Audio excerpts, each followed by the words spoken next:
नमस्कार, राजस्थान स्पेशल लेकर आपके साथ मैं हूं पूजा कवियागोमा। सीधा रुख इस वक्त कर लेते हैं। कांग्रेस की भारत जोड़ो यात्रा का समापन चल रहा है और वहीं पर राहुल गांधी संबोधित कर रहे हैं। मैं नीचे से ऊपर जा रहा हूं। मैं सोच रहा था कि इसी रास्ते से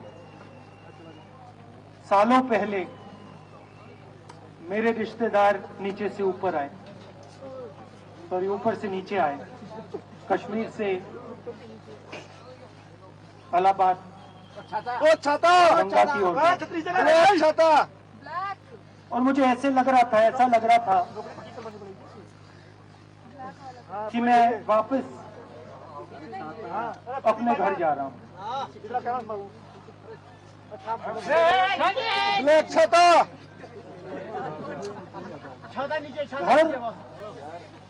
मेरे लिए जब से मैं छोटा था मैं सरकारी घरों में रहा हूं, मेरा अपना घर नहीं है। तो मेरे लिए घर जिसको जो स्ट्रक्चर होता है उसको मैंने कभी घर नहीं माना। वो मेरे लिए, मैं कहीं भी रह लूं, वो एक इमारत होती है, वो घर नहीं होता। घर मेरे लिए एक जीने का तरीका है, एक सोचने का तरीका है। नीचे करो,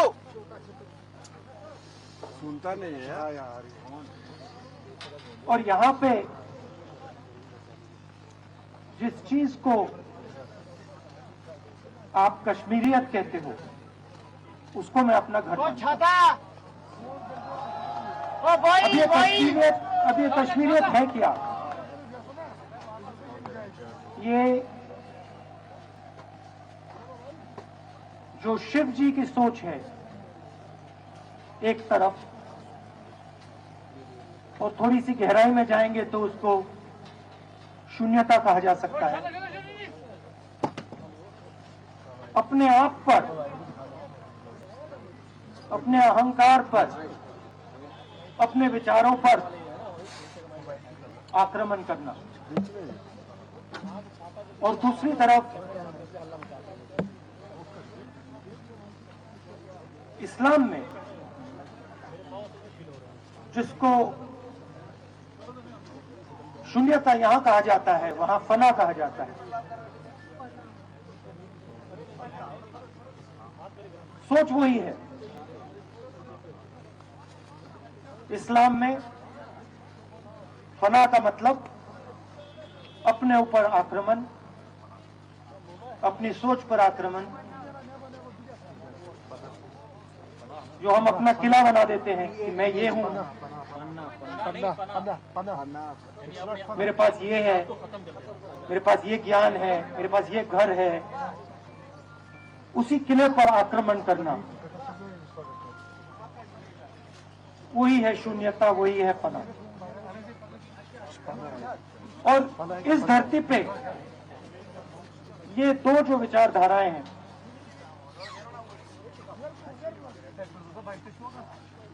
इनका एक बहुत गहरा रिश्ता है और ये सालों से रिश्ता है,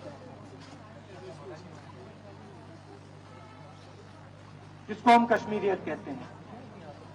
यही सोच बाकी स्टेट्स में भी है। गांधी जी वैष्णव जनतों की बात करते हैं, जिसको हम यहाँ शून्यता फना कहते हैं, उसको गुजरात में वैष्णव जंतु कहा जाता है। असम में शंकर देव जी ने भी यही बात कही। कर्नाटक से हमारे यहाँ जो लोग आए हैं वहाँ बसवा जी ने ये बात कही। केरल में नारायण गुरु ने ये बात की। महाराष्ट्र में ज्योतिबा फुले जी ने ये बात की। और यहाँ इसको हम कश्मीरियत कहते हैं। लोगों को जोड़ना और दूसरों पर आक्रमण नहीं करना, अपने आप पर आक्रमण करना, अपनी कमी देखना।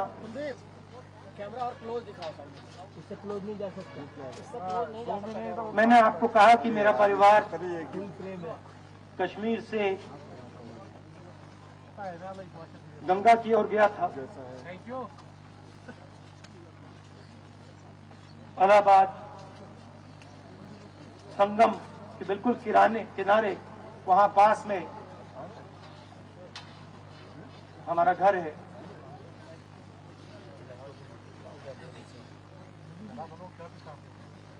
तो जब यहां से वो वहां गए,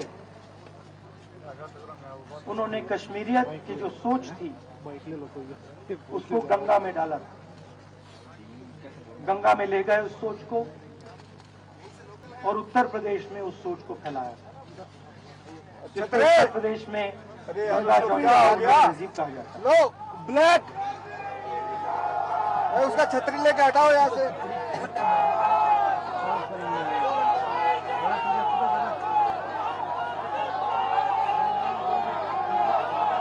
तो उन्होंने, मेरे परिवार ने छोटा सा काम, कोई बड़ा काम नहीं किया।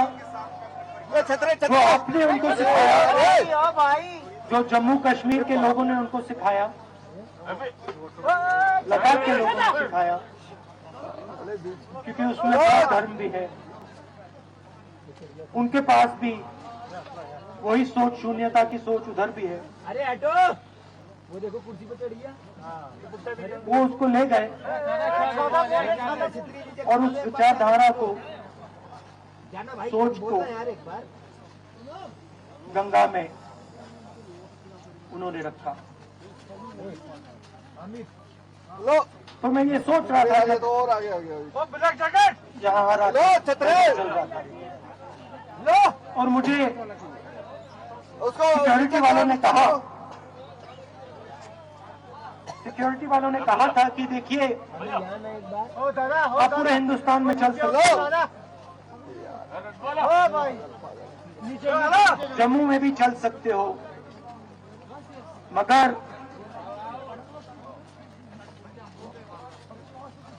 आखिरी जो 4 दिन हैं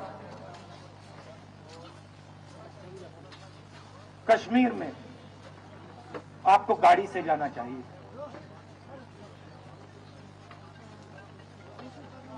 वेणुगोपाल जी ने मुझे कहा पहले,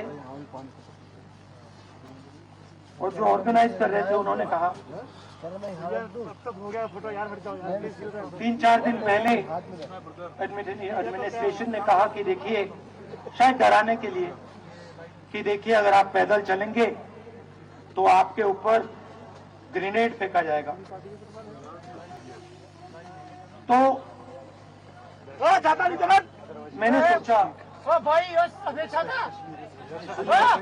मैंने सोचा कि ऐसे करते हैं, मैं अपने घर वापस जा रहा हूं, 4 दिन पैदल चलूंगा, अपने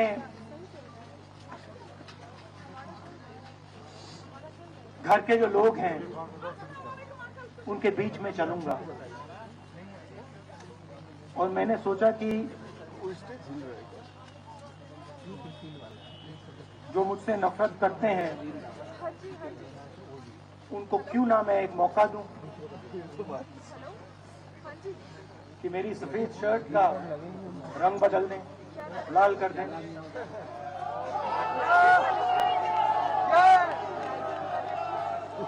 क्योंकि मेरे परिवार ने मुझे सिखाया है, गांधी जी ने मुझे सिखाया है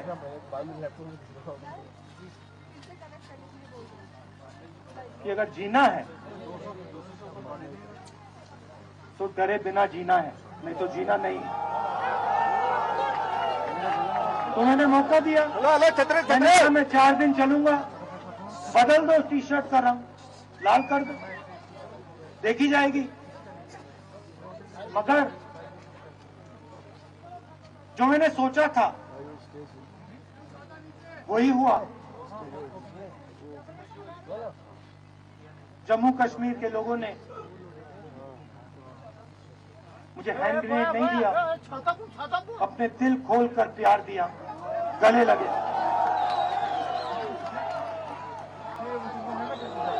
और मुझे बहुत खुशी हुई कि उन सब ने मुझे अपना माना और प्यार से बच्चों ने, बुजुर्गों ने आंसुओं से मेरा यहाँ स्वागत किया। मैं अब जम्मू कश्मीर के लोगों से और जो यहाँ हमारे सेना के लोग काम करते हैं, सीआरपीएफ के लोग काम करते हैं, उनको मैं कुछ कहना चाहता हूँ। सबको, जम्मू कश्मीर के युवाओं को, बच्चों को, माताओं को, सबको, सीआरपीएफ के, बीएसएफ के, आर्मी के जवानों को, उनके परिवारों को, उनके बच्चों को। देखिए, मैं हिंसा को समझता हूँ, हेलो केस मैंने हिंसा सही है। देखिए, कैसे खड़ा जो हिंसा नहीं सहता है, जिसने हिंसा नहीं देखी है, उसे ये बात समझ नहीं आएगी।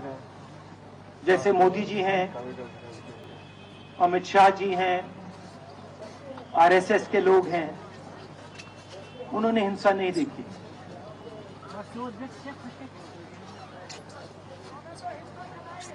डरते हैं, नहीं डरते हैं। देखिए, डरते हैं। यहाँ पे हम 4 दिन पैदल चले, मैं आपको गारंटी देके कह सकता हूँ कि बीजेपी का कोई नेता ऐसे नहीं चल सकता।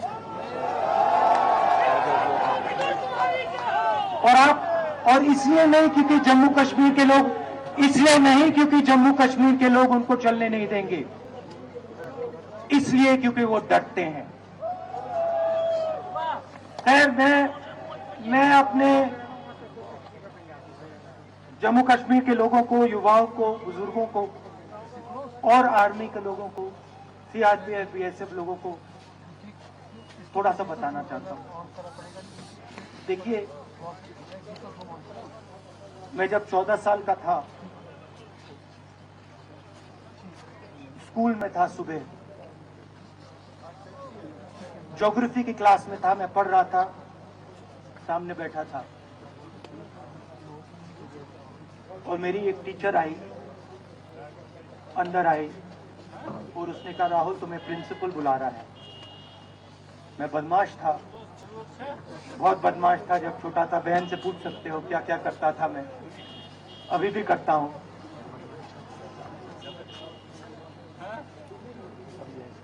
मैंने सोचा प्रिंसिपल बुला रहा है, मैंने कुछ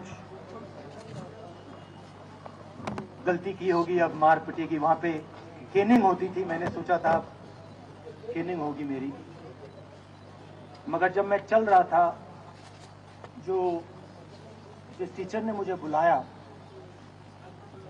उसको देखकर मुझे कुछ अजीब सा लगा। और जब मैं प्रिंसिपल के ऑफिस पहुंचा तो प्रिंसिपल ने कहा, राहुल तुम्हारे घर से फोन कॉल है।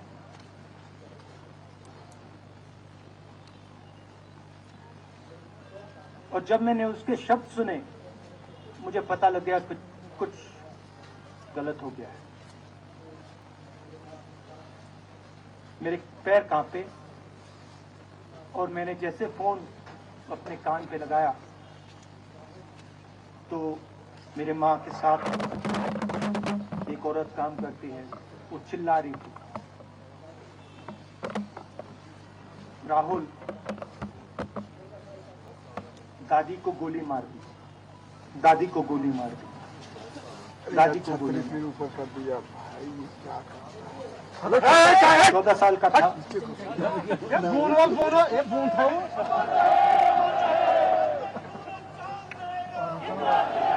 देखिए, ये जो मैं कह रहा हूं, ये जो मैं अभी कह रहा हूं, ये बात प्रधानमंत्री को नहीं समझ आएगी, ये बात अमित शाह जी को नहीं समझ आएगी, ये बात डोभाल जी को भी नहीं समझ आएगी, मगर ये बात कश्मीर के लोगों को समझ आएगी, ये बात सीआरपीएफ के लोगों को समझ आएगी, ये बात आर्मी के लोगों को समझ आएगी, उनके परिवारों को समझ आएगी।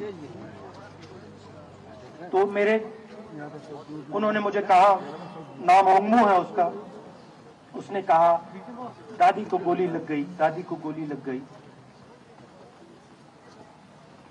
और फिर मुझे गाड़ी में वापस ले गए, प्रियंका को मैंने स्कूल से उठाया, मैं वापस गए।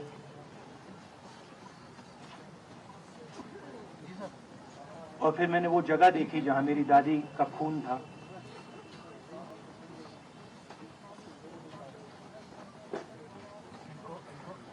पापा आए, माँ आई। माँ बिल्कुल हिल गई थी, बोल नहीं पा रही थी।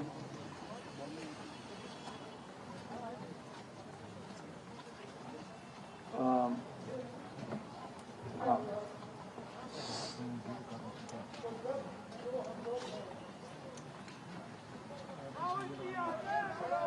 फिर क्या हुआ? तो जब जो हम लोग हैं जिन्होंने हिंसा देखी है,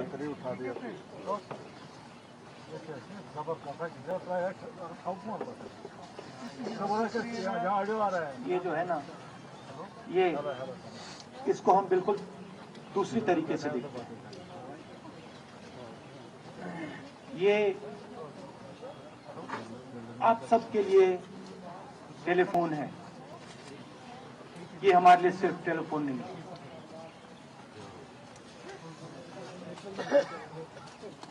उसके बाद 6-7 साल बाद मैं अमेरिका में था और फिर से टेलीफोन आया। 21 में टेलीफोन आया। जैसे बहुत सारे, जैसे जो पुलवामा में हमारे सैनिक मरे थे, उनके घर टेलीफोन आया होगा। हजारों कश्मीरी लोगों के घर टेलीफोन आया होगा। सेना के परिवारों को टेलीफोन आया होगा। वैसा ही टेलीफोन आया। पिता के एक दोस्त थे, उन्होंने मुझे फोन किया और कहा, राहुल बुरी खबर है। मैंने उनसे कहा, मैं जानता हूं, पापा मर गए। कहते हैं हाँ। मैंने कहा धन्यवाद, फोन रख दिया। तो मेरा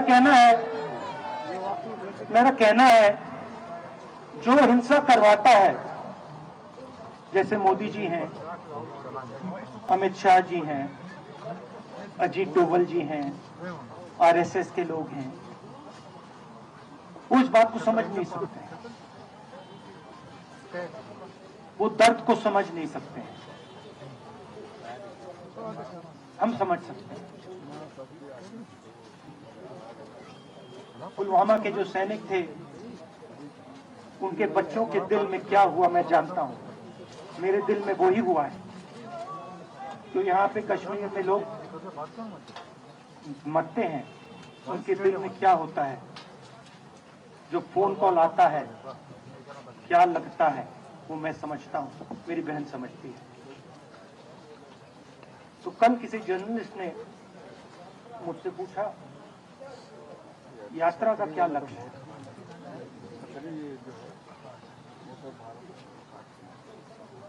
कहा कि यात्रा क्या अचीव करना चाहती है, जम्मू कश्मीर में क्या अचीव करना चाहती है। मेरे उस समय दिमाग में आया, मगर मैंने कहा नहीं बोलता हूं, कल भाषण में बोलूंगा। यात्रा का लक्ष्य है कि ये जो फोन कॉल हैं, चाहे ये आर्मी के हों, चाहे सीआरपीएफ के हों, चाहे ये कश्मीर के लोगों के हों, फोन कॉल बंद हो। पीछे कर आप भैया, हाथ पीछे कर आगे। ओ भैया हेलो, इसको बोलो क्या किसी बच्चे को, क्या कर रहे भैया, किसी माँ को, किसी बेटे को ना लेना पड़े। मेरा लक्ष्य ये जो फोन कॉल हैं, इनको बंद करने का है। अब देखिए, बीजेपी आरएसएस के लोग आक्रमण किस चीज पे कर रहे हैं। मुझे गाली देते हैं, मैं उनका धन्यवाद करता हूं, क्योंकि मैंने आपको शून्यता की बात की, शिव की बात की, उसको मैं समझता हूं और मैं दिल से उनका धन्यवाद करता हूं कि जितना भी वो मेरे ऊपर प्रेशर डालें, जितनी भी गाली लगाएं, जो भी वो करें, उससे मैं सिर्फ सीखता हूं। तो मैं एक प्रकार से उनका धन्यवाद करता हूं। मगर जो मैंने आपको बात बोली पहले, चाहे वो कश्मीरियत है, चाहे वो वैष्णव जंतो है, चाहे वो शंकर देव जी हैं, बसवा हैं, नारायण गुरु हैं, तिरुवल्लुवर हैं, जो तमिलनाडु के बड़े पोएट हैं, फूले जी हैं, और जो कश्मीरियत है, ये इस विचारधारा पे आक्रमण करते हैं। और ये जो विचारधाराएं हैं, ये इस देश की नींव है, इस देश की फाउंडेशन। और आपने जो किया, जो यात्रियों ने किया, हम सब ने किया, इस विचारधारा की रक्षा के लिए किया। मैंने ये काम अपने लिए नहीं किया, मैं ऐसा काम अपने लिए कभी कर ही नहीं सकता हूं। मैंने ये काम हमारे कांग्रेसी मित्रों को ये अच्छा ना लगे, मगर मैंने ये काम कांग्रेस पार्टी के लिए भी नहीं किया। मैंने ये काम, और हम सब ने ये काम हिंदुस्तान की जनता के लिए किया है। और हमारी कोशिश है कि जो विचारधारा इस देश की नींव को तोड़ने की कोशिश कर रही है, जो विचारधारा इस देश की नींव को तोड़ने की कोशिश कर रही है, उसके खिलाफ हम खड़े हों,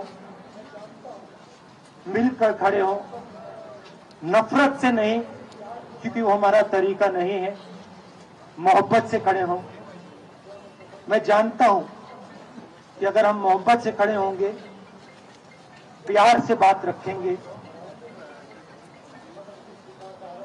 तो हमें सफलता मिलेगी। और उनकी जो विचारधारा है, उसको हम सिर्फ हराएंगे नहीं, मगर उस विचारधारा को हम उनके दिलों से निकाल देंगे। तो आपने, देश की जनता ने हमारा समर्थन किया। हमारी कोशिश है कि हमें, बीजेपी ने एक जीने का तरीका, राजनीतिक तरीका दिखाया है। हमारी कोशिश है कि हम एक और तरीका, जो हिंदुस्तान का तरीका है, मोहब्बत का तरीका है, वो हम देश को दिखाएं।